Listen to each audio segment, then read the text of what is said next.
જય સ્વામિનારાયણ. વચનામૃત વડતાલ પહેલું, મીઠી મધુરી વાત અને ભાગ બીજો.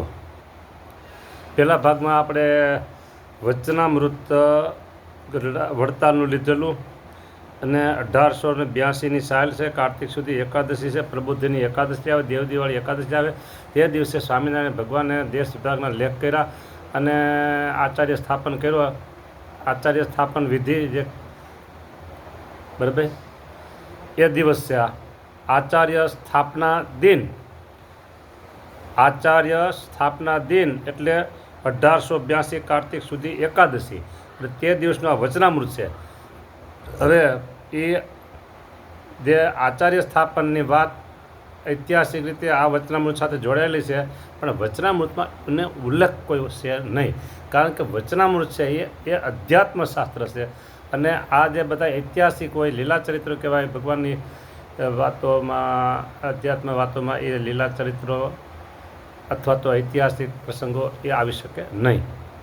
હવે વડોદરાના શોભારામ શાસ્ત્રી શ્રીજી મહારાજને પ્રશ્ન પૂછે છે, મહારાજ, મુમુક્ષુ હોય તે જ્યારે નિર્વિકલ્પ સમાધિ પામે ત્યારે ગુણાતીત થાય, 3 ગુણથી પર, ને ભગવાનનો એકાંતિક ભક્ત થાય ત્યારે જેને નિર્વિકલ્પ સમાધિ ન થાય, બરાબર, તેની શી ગતિ થાય? પ્રશ્ન એવો પૂછ્યો શોભારામ શાસ્ત્રીજીએ, કારણ કે વડતાલ છે એટલે વડોદરાના શાસ્ત્રી બધા એ તો અવારનવાર અહીંયા પ્રશ્ન પૂછવા આવે જ. નિર્વિકલ્પ સમાધિ પામે મુમુક્ષુ ત્યારે ગુણાતીત થાય ને ભગવાનનો એકાંતિક ભક્ત થાય, બરાબર, ત્યારે જેને નિર્વિકલ્પ સમાધિ ન થાય તેની શી ગતિ થાય? કહો. તો મહારાજ કહે, પ્રાણનો નિરોધ થાય ત્યારે જ નિર્વિકલ્પ સમાધિ થાય એમ નથી. શાસ્ત્રીજી સાંભળો, પ્રાણનો નિરોધ થાય ત્યારે જ નિર્વિકલ્પ સમાધિ થાય એમ નથી. તો શું છે મહારાજ? નિર્વિકલ્પ સમાધિની રીત તો બીજી છે, તે કહીએ તે સાંભળો. શ્રીમદ ભાગવતમાં કહ્યું છે, અત્ર સર્ગો વિસર્ગશ્ચ સ્થાનમ પોષણમૂતય મન્વંતરેશાનુકથા નિરોધો મુક્તિરાશ્રય. સંસ્કૃતનો શ્લોક મહારાજે ભાગવતમાંથી લઈ અને વાત કરી, અને શ્લોકનો અર્થ મહારાજ એમ કર્યો કે વિશ્વના સર્ગ વિસર્ગાદિક જે 9 લક્ષણ તેણે કરીને જાણવામાં આવે તેવું આશ્રય રૂપ જે શ્રી કૃષ્ણ ભગવાનનું સ્વરૂપ, તેને વિશે જે મુમુક્ષુની અચળમતી થાય, બરાબર.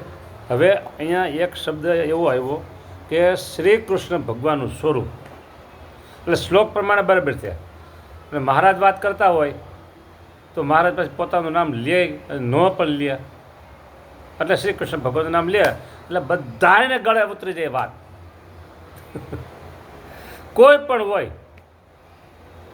ઇત્તર સંપ્રદાયવાળા બધાને વાત ગળે ઉતરી જાય. એટલે મહારાજ ગાલો એમ રાખો ને બધાને ગળે ઉતરે તો શું વાંધો છે આપણે? કે હા, આપણે તો ગમે તેમ કરીને અમારા સ્વરૂપમાં જોડવા છે ને, સીધી રીતે કે આડી રીતે ગમે તેમ કરીને, બરાબર. તો કે શ્રી કૃષ્ણ ભગવાનનું જે સ્વરૂપ તેને વિશે જે મુમુક્ષુની અચળમતી થાય, કેવી રીતે? તો કે જેમ આંબાનું વૃક્ષ છે તે એકવાર દ્રઢ કરીને જાણ્યો પછી કામ વ્યાપે, ક્રોધ વ્યાપે, લોભ વ્યાપે તો પણ કોઈ રીતે આંબાને વિશે ભ્રાંતિ ન થાય, બરાબર, કે આંબો હશે કે નહીં, એમ આંબાનું વૃક્ષ હશે કે નહીં હોય. તેમ જેને પ્રત્યક્ષ આવી ગયું મૂળ નામ આવી ગયું, તેમ જેને પ્રત્યક્ષ શ્રી કૃષ્ણ ભગવાનના સ્વરૂપનો દ્રઢ નિશ્ચય થયો ને તેમાં કોઈ જાતનો કુતર્ક ન થાય, તો તે પુરુષના પ્રાણ લીન ન થાય, ન થયા હોય તો પણ નિર્વિકલ્પ સમાધિ છે. બોલો. એ દીધું ને મહારાજ. પછી છેલ્લે તો કહી જ દે. તો હા, પ્રત્યક્ષ શ્રી કૃષ્ણ કોણ વાત કરે છે? પોતે, એ પોતે. વાત એવી જ આવી કે આંબાનું વૃક્ષનું કીધું, એકવાર દ્રઢ કરીને જાણ્યું, મુમુક્ષુની અચળમતી થયો. અચળમતીઓ બિલકુલ ચલાયમાન નહીં તો અચળ કહેવાય. બરાબર? અચળમતી થઈ હોય કેવી કે આ આંબાનું વૃક્ષ છે તે એકવાર દ્રઢ કરીને જાણ્યું પછી કામ વ્યાપે. મગજમાં સ્ત્રી સંબંધી મલિન સંકલ્પ મને થવા. બરાબર? પછી કે ક્રોધ વ્યાપે, ધાર્યું થયું ન થયું અને કપાયમાન થઈ ગયા. લોભ વ્યાપે, ચમડી છૂટે પણ દમડી ન જાય. આ લોભ વ્યાપે. તો પણ કોઈ રીતે આંબાને વિશે ભ્રાંતિ ન થાય. શું કે જે આંબાનું વૃક્ષ હશે કે નહીં હોય એ ભ્રાંતિ ન થાય. તેમ હવે સમજો, તેમ જેને પ્રત્યક્ષ શ્રી કૃષ્ણ ભગવાનના સ્વરૂપનો દ્રઢ નિશ્ચય થયો, તેમાં કોઈ જાતનો કુતર્ક ન થાય, તો તે પુરુષના પ્રાણ લીન ન થયા હોય તો પણ નિર્વિકલ્પ સમાધિ છે. વાત મુદ્દાની આવી. જો હવે સમજી લ્યો, તમને વાત કહી દઉં, શોખીન સીધી સટ વાત. આપણે, તમે અને અમે બધા, આપણે બધા ભગવાનના, સ્વામિનારાયણ ભગવાનના સત્સંગી છીએ ને. નિશ્ચય કરી લીધો છે કે આ સ્વામિનારાયણ ભગવાન સર્વોપરી છે. સર્વ અવતારના અવતારી છે ને છે. સર્વના કારણ છે અને સર્વેના સ્વામી પણ છે. સર્વે અવતારોના અવતારી છે. આ નિશ્ચિત થઈ ગયો દ્રઢ. હજળ બમ હિમાલય પર્વત જો. બરાબર? ધરતીકંપના આંચકા કે હિમાલયને ડગાવી શકે કઈ? એવો નિશ્ચય સ્વામિનારાયણ ભગવાનના સ્વરૂપમાં થયો. આવો નિશ્ચય સ્વામિનારાયણ ભગવાનના સ્વરૂપમાં થયો. બરાબર? તો અચળમતી. બરાબર? અચળમતી પછી એ નિશ્ચય થઈ ગયો અને કામાદિકમાં વ્યાકુળ થઈ જાય, ક્રોધમાં કોઈક આકુળ એકમ થઈ જાય, લોભમાં પોતાનું અસ્તિત્વ ભૂલી જાય, લોભને વિશે પૈસો કેમ ભેળો કરો, આમ કેમ છે, આવી પોતાની માનસિક સ્થિતિ હાવ બદલાઈ જાય.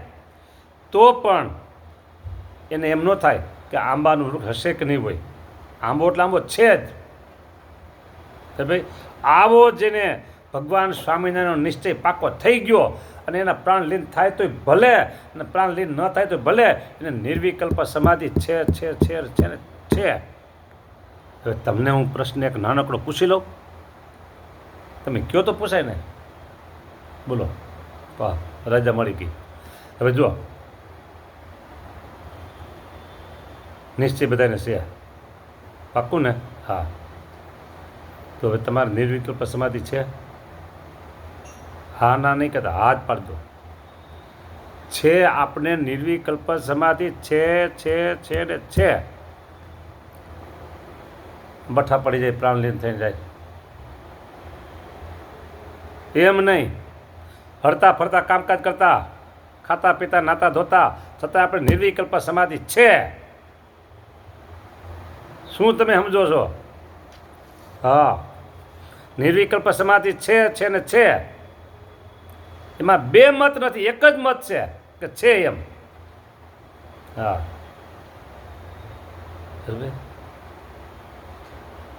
આવી મોટી વાત સ્વામિનારાયણ ભગવાને આપને આપી દીધી. હા, પ્રત્યક્ષ શ્રી કૃષ્ણ ભગવાનના સ્વરૂપમાં, એટલે સ્વામિનારાયણ ભગવાનના સ્વરૂપમાં. બોલો.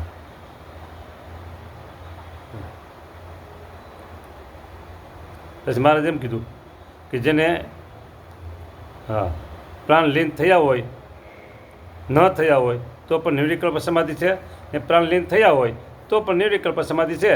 અને જેને એ ભગવાનના સ્વરૂપમાં સંકલ્પ વિકલ્પ રહેતો હોય, જે બ્રહ્મ પુણ્ય વિશે કેવું ભગવાનનું સ્વરૂપ હોય છે, ને શ્વેત દીપને વિશે ભગવાનનું સ્વરૂપ કેવું હોય છે, આવો સંકલ્પ વિકલ્પ રહ્યા કરતો હોય બરાબર.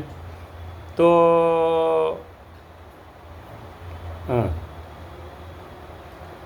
બ્રહ્મપુરી વિશે કેવું ભગવાન સ્વરૂપ હશે, અને શ્વેતદીપ અને વૈકુંઠને વિશે કેવું ભગવાન સ્વરૂપ હશે, અને તે સ્વરૂપનું ક્યારે મને દર્શન થશે, એવી જાતના સંકલ્પ વિકલ્પ કર્યા કરે.